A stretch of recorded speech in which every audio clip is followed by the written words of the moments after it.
The U.S. destroyer fired several rounds toward an Iran-flagged cargo ship. President Donald Trump first announcing the U.S. Navy fired on and took custody of that cargo ship. U.S. and Iranian forces both opened fire on commercial shipping in and around the Gulf this weekend.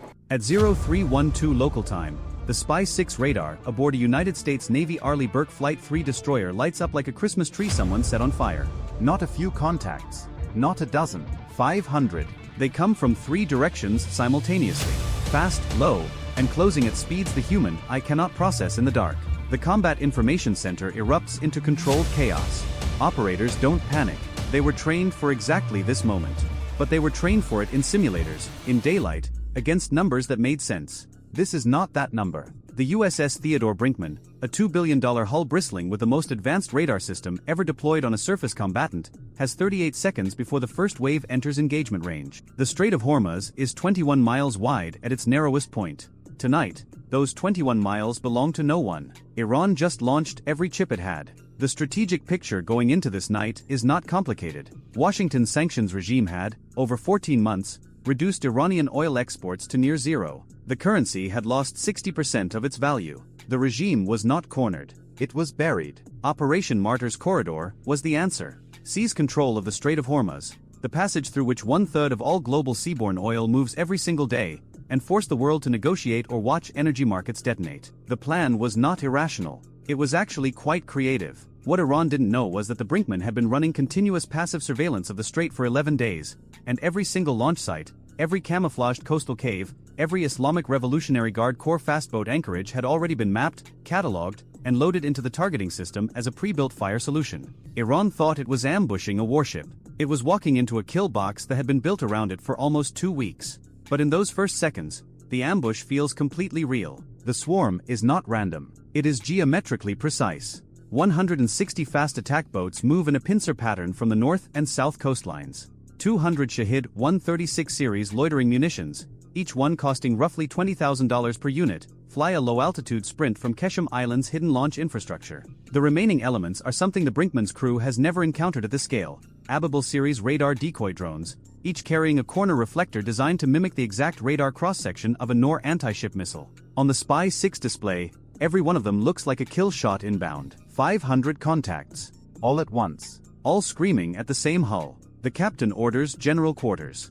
The Mark 41 vertical launch system begins its pre-fire checklist. The Phalanx close-in weapon systems, the squat, white radar-guided cannon turrets that look like nothing so much as R2-D2 with anger management issues, spin up and begin their automated threat sorting cycles. The ship's electronic warfare suite, the SLQ-32 Variant 5, starts painting the electromagnetic environment. 30 miles to the northeast, 2 Boeing F/A-18 Super Hornets off the USS Dwight D. Eisenhower, which has been holding station in the Gulf of Oman at a distance that kept it outside the strait's contested airspace, go to full afterburner without waiting for a formal order. The pilot in the lead jet has been on alert for 9 hours. She is not surprised. She is ready. And 2,000 feet above the strait, invisible to every radar below it, a Boeing P-8A Poseidon maritime patrol aircraft has been circling for 4 hours. This is the piece of the picture Tehran never accounted for. The Poseidon is not a fighter. It is not fast. What it is a floating operations center with a radar that can track surface vessels through rain, smoke, and darkness simultaneously,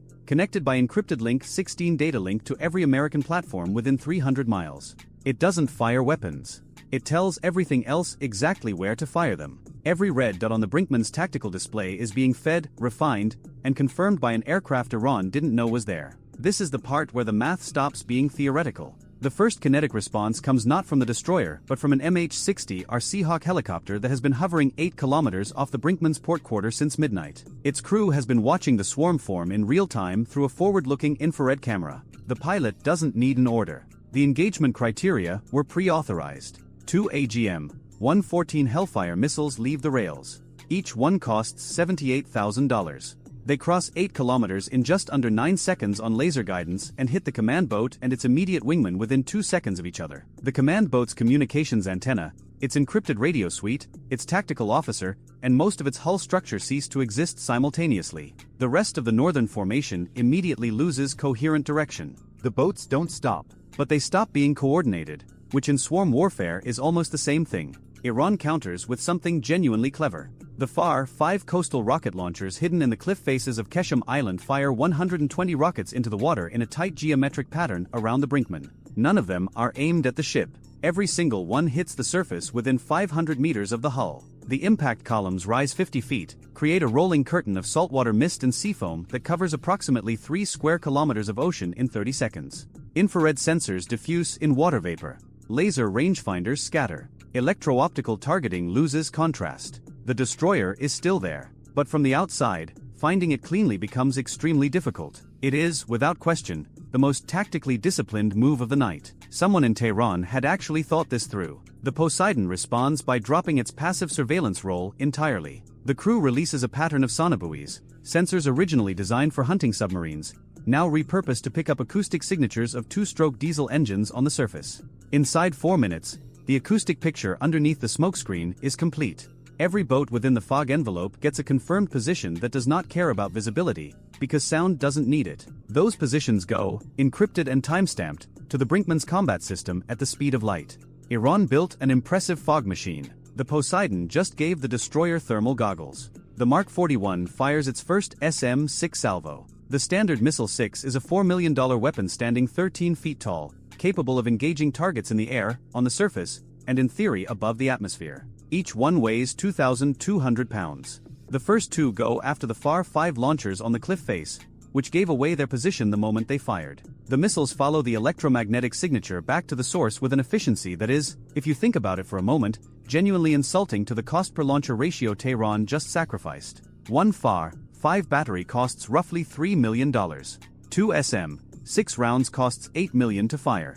The launcher is gone. Somewhere in Tehran, someone is doing that math and not enjoying the result. The minefield. The Brinkmans and /SQQ-89 sonar, the hull-mounted suite running continuous bottom scan sweeps, picks up 27 metallic anomalies in a 2-kilometer stretch directly ahead. MAME-class influence mines. Magnetic detonation fuses. Set to trigger when a hull exceeding a specific tonnage passes within 15 meters. The Brinkman displaces 9,200 tons fully loaded. Every single mine is calibrated for exactly that threshold. The path forward is a graveyard waiting for a hull. The path backward leads into the second assault wave, which is now coming in hard from the south at speeds approaching 30 knots. The fast boats are built to ram the waterline. They carry shaped charges at the bow. A single contact detonation against the hull at that speed delivers the equivalent of a large anti-tank round. The destroyer is being squeezed from 2 directions with a minefield as the floor. The captain's response is not what the IRGC planners expected, because they planned for a ship that fights on one axis at a time. The Brinkman does not do that. The SLQ-32 electronic warfare suite shifts into its highest output mode, a directed radio frequency attack that floods the minefield's magnetic influence zone with an artificial electromagnetic signal designed to pre-detonate magnetically fused mines before the hull reaches them. This is not guaranteed. It is not clean. But it is the only forward option available, and the crew executes it without hesitation while the ship maneuvers at 8 knots into the cleared corridor, watching the sonar display with the specific attention of people who understand what the wrong answer looks like. 6 mines detonate in the ship's path. Early. Empty water between the hull and the blast radius. The crew does not cheer. They mark the cleared lane and keep moving. From Al Dhafra Air Base in the United Arab Emirates, 400 miles to the southwest, 2 A-10 Thunderbolt IIs are already airborne and have been for 19 minutes. The A-10 is not subtle. It was designed in the early 1970s, flies at 320 knots at cruise, and looks roughly like what you would get if someone asked a very serious engineer to build an airplane around a cannon. The Gu-8 Avenger rotary cannon in its nose fires depleted uranium 30mm shells at 4,200 rounds per minute. The aircraft was built to kill Soviet tank columns. Tonight it is going to kill speedboats, for which it is, if anything, slightly overqualified. The A-10 pilots have one specific advantage that no 5th-generation aircraft can match in this environment: they are slow enough to look. An F/A-18 Super Hornet enters and exits a target engagement zone in under 4 seconds. An A-10 can orbit it, can methodically work through a formation, can loiter over a burning boat and confirm the next contact before moving to it.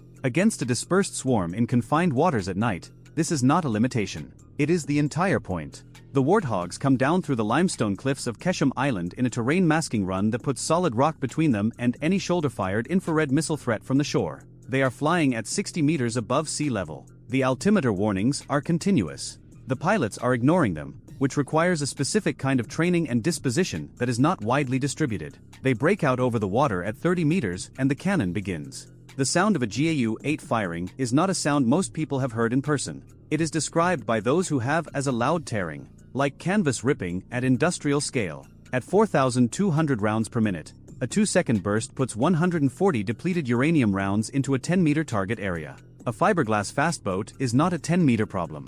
It is a 2-second problem. The first pass eliminates 11 boats. The second pass eliminates 9 more. The ERGC personnel on the surviving boats begin turning back, which creates a traffic problem with the boats still coming in from behind them. The formation collapses into a collision zone. The A-10s orbit it patiently. The last coordinated wave of Shahid loitering munitions reaches the Brinkman's defensive perimeter. This is where the Phalanx systems earn their existence. The close-in weapon system does not consult a targeting officer.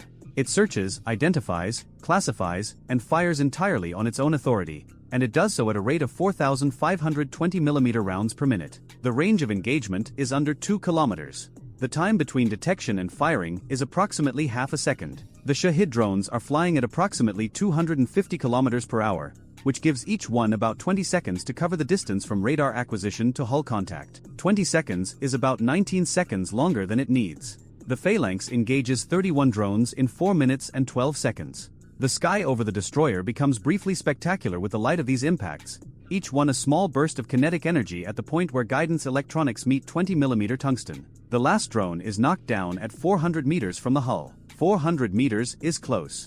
It is also not close enough. The Poseidon, which has been the invisible architecture of this entire engagement, begins its final tasking. The far 5 positions on Kesham Island's cliff face are already neutralized. But the underground bunker network cut into the limestone, the hardened command infrastructure that has been coordinating this operation from a position the IRGC believed was completely protected by 60 feet of solid rock, has been geolocated through acoustic signature analysis. The Poseidon's crew transmits the coordinates. The A-10s are carrying GBU-12 Paveway 2 laser-guided bombs. 500 pounds of precision-guided gravity, steered by a laser designator that the Poseidon is pointing at the entrance of the tunnel from 3,000 feet above. The bombs follow the laser. They enter the tunnel at the point where the rock narrows. The detonation inside an enclosed space has effects that the laws of physics make entirely predictable and entirely catastrophic. The secondary explosions, fuel stores and ammunition burning inside the hardened network continue for 22 minutes. The Strait of Hormuz is open. The Brinkman moves through the center lane at standard transit speed. Behind it,